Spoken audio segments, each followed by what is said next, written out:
Saving का कोई concept नहीं है। यहाँ पर जितना भी पैसा आता है उसको खर्च किया जाता है।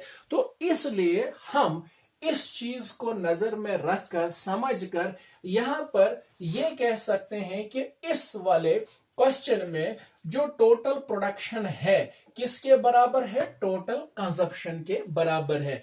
यानी यहां पर जो प्रोडक्शन सेक्टर है उन्होंने जितने भी गुड्स एंड सर्विसेज प्रोड्यूस किए हैं वो सारे के सारे कंजप्शन किए जा रहे हैं बाय हाउस होल्ड सेक्टर, ठीक है ना। तो हम कह सकते हैं कि मान के चलिए अगर टोटल प्रोडक्शन 10 यूनिट्स है तो टोटल कंजप्शन भी 10 यूनिट्स है, तो 10 के बराबर हो गया, तो बचा कुछ भी नहीं। तो इसलिए हम कह सकते हैं कि टोटल प्रोडक्शन जो है वो टोटल कंजप्शन के बराबर है।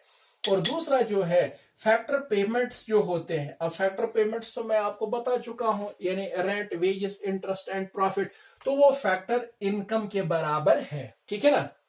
फैक्टर पेमेंट जो है वो फैक्टर इनकम के बराबर है, क्योंकि फैक्टर पेमेंट कौन देता है, वो तो फर्म्स देते हैं या प्रोडक्शन सेक्टर देता है, लेकिन फैक्टर इनकम को रिसीव कौन करते हैं, हाउस होल्ड सेक्टर वाले। तो अभी मैंने आपको बता दिया कि हाउस होल्ड सेक्टर के पास जो इनकम आती है वो एक्सक्लूसिवली उसको कंजप्शन एक्सपेंडिचर के पैटर्न पे खर्च कर देते हैं to satisfy their respective wants के लिए, ठीक है ना।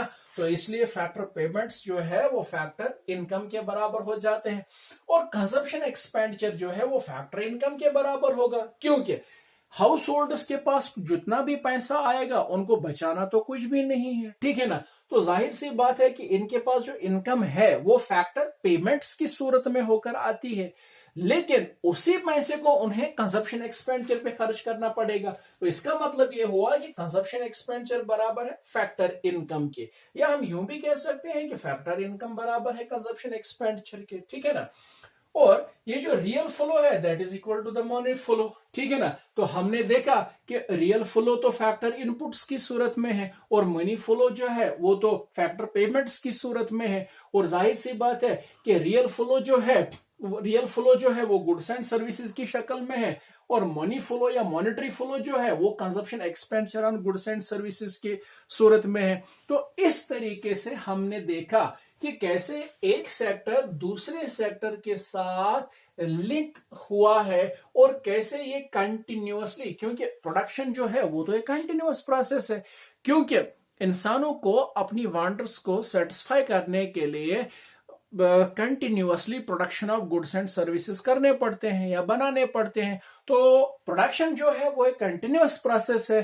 तो इसीलिए ये सर्कुलर फ्लो ऑफ इनकम को जब हम पढ़ते हैं तो हमें समझ में आ जाता है कि इस सिंपल वाली इकोनॉमी में, ठीक है ना, जो कुछ भी चीजें बनती हैं उनको खर्च किया जाता है और जो भी इनकम वहां से जनरेट होती है उसको वापस चीजों के परचेज करने के लिए खर्च किया जाता है। और इस तरीके से ये कंटिन्यूअसली यहां पर एक सेक्टर से दूसरे सेक्टर की ओर flow of goods and services, flow of money, ठीक है ना, होता रहता है। तो this is called circular flow of income into sector economy when the economy is closed, or we can say circular flow of income in an economy or in a simple economy with two sectors.